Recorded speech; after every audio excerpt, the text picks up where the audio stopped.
lagi kita ikuti penyampaian informasi dan peristiwa-peristiwa penting yang terjadi di Kabupaten Bone dalam Warta Bone.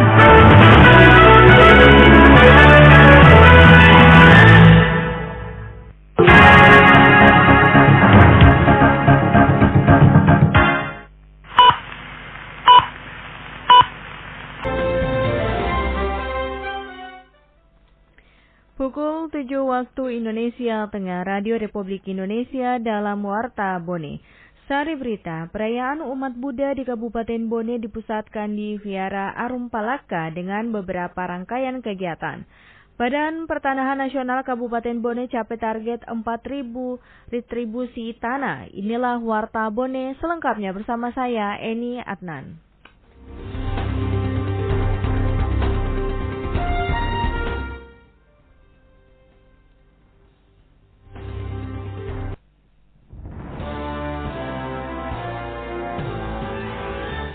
Umat Buddha di Kabupaten Bone memaknai Hari Raya Waisak melalui beberapa rangkaian kegiatan yang dipusatkan di Vihara Arum Palaka.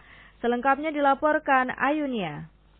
Umat Buddha di Kabupaten Bone merayakan peringatan Hari Raya Waisak 2568 Buddhis Era yang dipusatkan di Vihara Arum Palaka. Disampaikan pemuka agama Buddha Romo Gede Widyamita, perayaan Hari Raya Waisak tahun ini dimaknai bahwa keberagaman merupakan keniscayaan untuk saling menghargai perbedaan. Hal ini sesuai dengan tema yang diusung pada perayaan ini adalah memperkokoh persatuan dalam keberagaman. Dijelaskan, puncak peringatan Hari Raya Waisak digelar pada Kamis malam 23 Mei 2024 dengan kegiatan kebaktian. Disebutkan, rangkaian perayaan Waisak lainnya adalah Pindapata yang digelar di mana warga Buddha mengumpulkan sumbangan berupa barang, sembako, dan uang yang diserahkan kepada biksu sana dengan berjalan kaki sepanjang kurang lebih 5 km menyusuri beberapa ruas jalan pusat kota Watampone hingga tiba di Vihara Arum Palaka. Memperkokoh persatuan dalam keberagaman.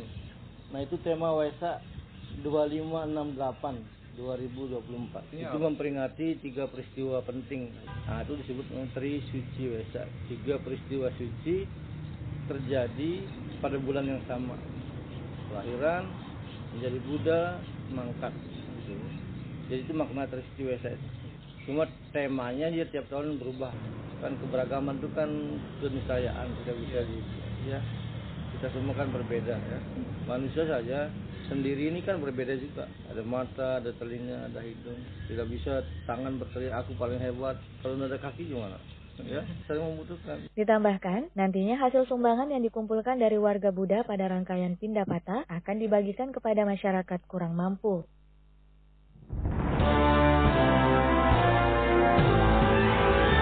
PJ Bupati Bone lakukan peletakan batu pertama pembangunan Masjid Salat Al-Budair dan kampus kedua Pondok Pesantren Tahfiz Quran Baitul Mukarramah. Berikut dilaporkan Ahmad Kafi. Sebuah tonggak sejarah baru bagi Pondok Pesantren Baitul Mukarramah telah tercapai melalui peletakan batu pertama untuk pembangunan masjid dan kampus kedua yang berlangsung di Welalange, Kelurahan Bulu Tempe, Kecamatan Tanete, Retang Barat kemarin. Dalam kesempatan tersebut, PJ Bupati Bone Andi Islamuddin mengapresiasi pimpinan Yayasan Baitul Mukarramah yang telah menginisiasi pembangunan masjid dan pesantren di Kabupaten Bone, yang nantinya diharapkan dapat memberikan manfaat dan juga dampak positif untuk masyarakat yang ada di sekitar lokasi tersebut. Dijelaskan, keberadaan pesantren dan juga masjid ini dapat menjadi pusat peradaban di mana umat Islam dapat berkumpul, belajar dan saling berbagi pengetahuan serta pengalaman sehingga tempat ini menjadi mercusuar yang memancarkan cahaya keislaman dan mencetak kadar-kadar ulama bahkan pemimpin masa depan yang berakhlak mulia. Semoga pesantren ini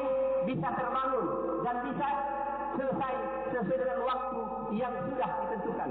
Dan saya sangat meyakini bahwa kalau ada itikat baik, ada kebersamaan, ada sinergitas, ada kolaborasi yang terjalin antara seluruh stakeholder masyarakat Kabupaten Bone, saya sangat yakin itu bahwa apa yang menjadi harapan kita semua ini bisa kita tunaikan dan bisa kita laksanakan.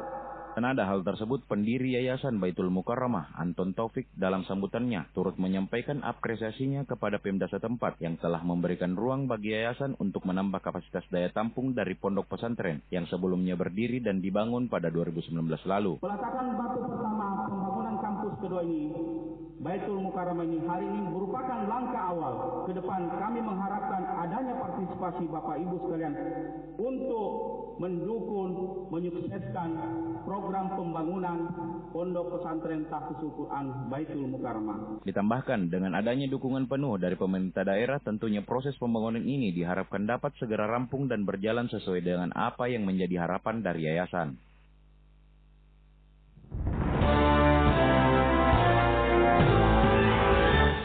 Badan Pertanahan Nasional Kabupaten Bone meraih penghargaan secara nasional menyusun capaian target 4.000 bidang tanah telah disertifikatkan sepanjang tahun 2023.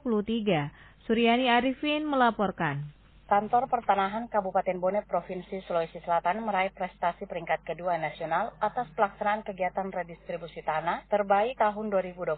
Hal ini disampaikan Kasih Penataan dan Pemberdayaan Badan Pertanahan Bone, Mariani. Disebutkan, tahun 2023 BPN mampu menyelesaikan target 4.000 bidang tanah yang tersebar di 12 desa, di antaranya Desa Pacing, Tanah Tengah, Lompu, Sugiale, Paripung, Tempe, Pasipo, dan Ajalireng, untuk disertifikatkan sehingga hal itu mengantar BPN mendapatkan penghargaan secara nasional. Dikatakan, pencapaian redistribusi lahan pemerintah yang dikelola masyarakat merupakan kolaborasi yang baik antara pemerintah daerah dan BPN. Redistribusi tanah merupakan pembagian tanah-tanah yang dikuasai oleh negara dan telah ditegaskan menjadi objek Landerform yang diberikan kepada petani penggarap yang telah memenuhi persyaratan ketentuan peraturan pemerintah nomor 224 tahun 1961 dengan tujuan terwujudnya keadilan dan pemerataan penguasaan dan pemilikan tanah serta optimalisasi dan peningkatan efisiensi pemanfaatan tanah untuk meningkatkan produktivitas dan kesejahteraan masyarakat. Kalau yang tadi itu yang kita sertifikatkan tahun kemarin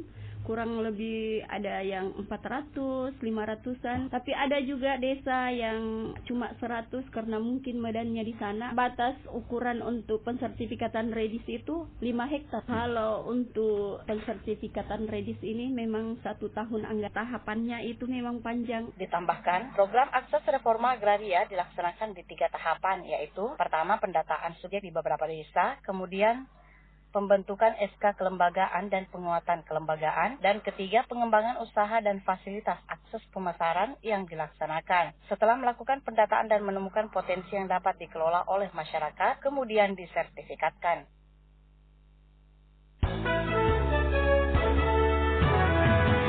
Anda masih mendengarkan Warta Bone hari ini.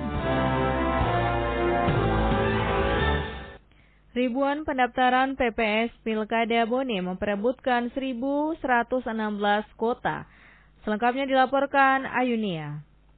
Sebanyak 1.642 pendaftar calon petugas pemungutan suara atau PPS pemilihan kepala daerah serentak 2024 memperebutkan 1.116 kota yang tersebar di 372 desa dan kelurahan di Kabupaten Bone. Komisioner KPU Bone Divisi Parmas dan Sosialisasi Abdul Aziz mengatakan, saat ini para pendaftar PPS tersebut tengah mengikuti tahapan wawancara yang dilaksanakan di 27 kantor camat di masing-masing setiap kecamatan yang berlangsung mulai 21 hingga 23 Mei 2024. Sementara penetapan anggota PPS yang telah dinyatakan lolos seleksi yaitu tanggal 25 Mei dan akan dilantik pada 26 Mei 2024. Disebutkan, dari seluruh peserta wawancara ini akan diambil hanya 3 orang untuk setiap desa. Itu mereka nanti akan tersaring ya 2 kali kebutuhan, jadi 6 orang. Jadi kalau secara jumlah, tapi kan memang kondisinya ada beberapa desa yang memang justru pas-pas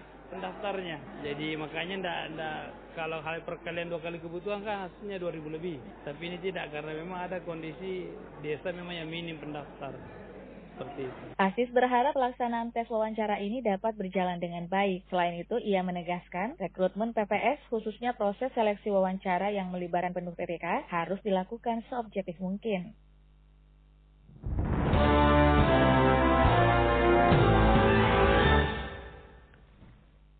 Sekian Warta Bone Produksi Radio Republik Indonesia Bone. Siaran kami dapat diakses melalui website di www.rri.co.id